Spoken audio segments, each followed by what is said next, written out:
अस्सलाम वालेकुम मेरे सादा से पाकिस्तानी। मेरा नाम रेहान तारिक है और आप मेरा यूट्यूब चैनल और फेसबुक पेज देख रहे हैं। वैसे तो आज के दिन की दो अहम खबरें हैं, लेकिन सबसे बड़ी और इंपॉर्टेंट खबर, ब्रेकिंग न्यूज़ ये है कि चेयरमैन पीटीआई इमरान खान को गिरफ्तार कर लिया गया है।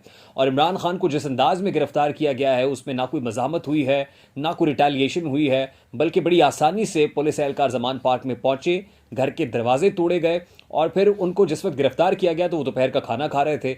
बुशरा बीबी ने कहा कि इमरान खान सो रहे हैं, लेकिन पता चला कि इमरान खान ट्रैक सूट में मलबूस है और ट्रैक सूट में ही उनकी गिरफ्तारी की जो तस्वीर है वो भी सामने आ गई है। और हैरानकुन तौर पर इमरान खान के चेहरे को एक स्याह रंग के कपड़े से ढांप रखा गया और इसी तरह से उनको अड्याला जेल मुंतकिल कर दिया गया है। मुझे वो गाना याद आ रहा है जो इमरान इस्माइल ने लिखा था, इमरान इस्माइल ने गाया था इनफैक्ट, और जिसके अंदर एक जुमला था कि next stop Adiala. Next stop Adiala वाला मामला एक बार फिर यानी हिस्ट्री ने अपने आप को रिपीट किया है। मुल्क के चौथा जो वजीर आजम है, साबिक वजीर आजम, उसको डिसक्वालिफिकेशन का सामना करना पड़ा है। पहले जुल्फ़िकार अली भुट्टो को डिसक्वालिफिकेशन का सामना करना पड़ा, till rising of the court Yusuf Raza Gilani को कोर्ट ने सज़ा दी और फिर वो डिसक्वालिफिकेशन का शिकार हुए। उसके बाद साबिक वजीर आजम और उस वक्त के वजीर आजम जिस वक्त उनको डिसक्वालीफाई किया गया था, नवाज शरीफ को नाअहली का सामना करना पड़ा। अब इमरान खान भी नाअहल होकर पवेलियन लौट गए हैं। यानी तारीख के एतबार से कुछ भी नहीं बदला है, हिस्ट्री रिपीट्स इटसेल्फ। वही जो विक्टिमाइजेशन की जंग थी, वही जो पुरानी सियासत थी, और वही जो सियासत के तौर तरीके थे, वही जो इंतकाम बाजी थी, वो सब कुछ आज भी जारी है। और चेयरमैन पीटीआई भी फाइनली उसका शिकार हो गए। और हमारी मुल्क की सियासत में यही मुकद्दर होता है कि आप इस्टेब्लिशमेंट के कांधों पे चढ़ के आते हैं, फिर आप अपने आप को बड़ा एम्पावर्ड महसूस करने लगते हैं और वही इस्टेब्लिशमेंट फिर आपके अपोनेंट्स की सहूलतकारी करती है और अल्टीमेटली आपको डिसक्वालिफिकेशन का शिकार करके आपका जो बुत बनाया गया होता है उसको पाश पाश कर दिया जाता है। लेकिन गॉन आर द डेज कि जब डिसक्वालिफिकेशन के जरिए से किसी को प्रैक्टिकली पॉलिटिक्स से आप आउट कर सकते हैं। देखा यही जाता है कि जल्द या बदेर उसका रिटर्न होता है। अब देखना यह है कि इमरान खान का रिटर्न कब होता है, कैसे होता है। जाहिर है कल तो छुट्टी है, chief justice of Pakistan justice Umar Bandial की फुर्तियाँ भी दिखाई दे रही हैं, वो भी कोर्ट में बैठे हैं, लेकिन क्या कीजिए कि वो कुछ कर नहीं सकते हैं। जस्टिस आमिर फारूक का कल का डिसीजन ही ऐसा था जिसमें उन्होंने रिमांड किया था इस केस को, और एडिशनल सेशन जज हुमायूं दिलावर की जो फुर्तियाँ हैं वो ये बता रही थी कि वो इस केस को मंतकी अंजाम तक पहुँचाना चाहते हैं और अल्टीमेटली यही हुआ है। उन्होंने बड़ी तेज़ी से इस ट्रायल को कंप्लीट करके, जिसको इमरान खान चाहते थे कि कंप्लीट ना हो, उसमें इल्तवा और रखना भी डाला जा रहा था, और ख्वाजा हारिस जैसा जो तगड़ा वकील है वो भी इमरान खान को बचा नहीं सका है। उस वक्त तो नवाज शरीफ को भी नहीं बचा सका था, वकील ख्वाजा हारिस थे, नवाज शरीफ के भी जिस वक्त डिस्क्वालीफाई हुए, और इमरान खान के वकील भी ख्वाजा हारिस थे, और अल्टीमेटली इमरान खान को डिस्क्वालिफिकेशन का सामना करना पड़ा है। अब इमरान खान प्रैक्टिकली यानी पॉलिटिक्स के अंदर यानी बैलेट पेपर के ऊपर इमरान खान नहीं होंगे, पॉलिटिकल प्रोसेस में चेयरमैन पीटीआई नहीं होंगे। वो जो तराजू के दोनों पलड़े बराबर करने का तकाजा किया जा रहा था, एक पलड़ा ऐसा है जिसको झुका दिया गया है, यानी जिसको अल्टीमेटली जिसकी वेटेज को कम कर दिया गया है, उस लकीर को मिटाने की कोशिश की गई है।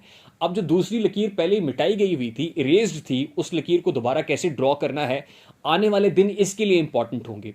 अब उसके लिए जो दूसरी इंपॉर्टेंट खबर है वो खबर यह है कि जो मुश्तरका मफादात काउंसिल का इजलास था उसके अंदर नई मरदमशुमारी को इंडोर्समेंट मिल गई है। जैसा कि वज़ीर आला सिंध ने कहा था कि अगर मैं इसके अगेंस्ट भी वोट करता हूं तो अक्सरियत का फैसला देखा जाएगा। अक्सरियत ज़ाहिर है, मेजॉरिटी इज़ अथॉरिटी, उसमें काबीना के लोग भी थे, चारों वज़राए आला भी थे, जहां नंबर ज़्यादा था उनका फैसला माना गया, और नंबर यही कह रहा था कि नई मरदमशुमारी के तहत इंतखाबात होने चाहिए। अब नई मरदमशुमारी के तहत इंतखाबात कराने का मतलब यह है कि कमो बेश कम से कम 4 महीने तो इंतखाबात डिले होंगे, और नून लीग भी यही चाहती थी। अब ये जो डिले टैक्टिक्स हैं, डिले करके जाहिर है मियाँ नवाज शरीफ की वापसी की सबील करना मकसूद है। अब नेक्स्ट जो टारगेट है या माइलस्टोन है वो कायद मुस्लिम लीग नून को वतन वापस लेके आना है।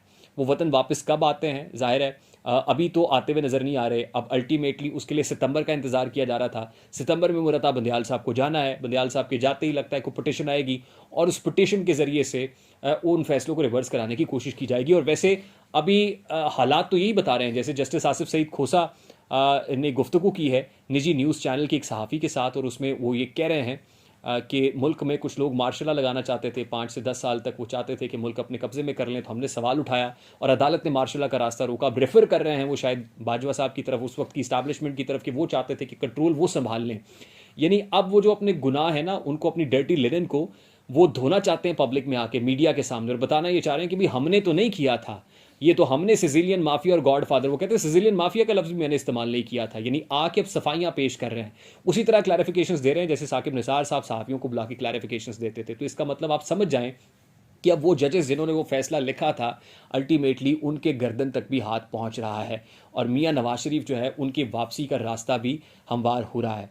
अब ये जिस तरह का तासुर दिया जा रहा था कि लंदन प्लान है, और उस लंदन प्लान के अंदर ये तय है कि इमरान खान को डिस्क्वालीफाई करना है, नवाज शरीफ को वापस लेके आना है, चीज़ों को वापस उस प्लेस के ऊपर लेके आना है जो 2017 में मौजूद थी, 2017 तक वापस लाने की यकीन दहानी कराई थी। और इसी बार्गेन और उस कुछ लो और कुछ दो के चक्कर के अंदर बहुत सारी उस वक्त अपॉइंटमेंट्स हुई थी, तैनातियां हुई थी। और अभी जो आज हुआ है उसके बाद तो लगता है कि बैन ही यही हुआ था। जज हुमायूं दिलावर के ऊपर बहुत सारे सवालात उठाए गए। अभी भी तहरीक इंसाफ की तरफ से जो रद्दमल आया है वो भी आया है कि मुतासबाना फैसला है।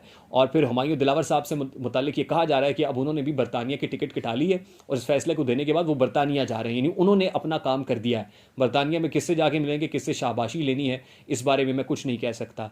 और दूसरी इंपॉर्टेंट चीज़, मैंने आपसे पहले भी शायद कहीं जिक्र किया था कि आईजी पंजाब भी बरतानिया मौजूद हैं।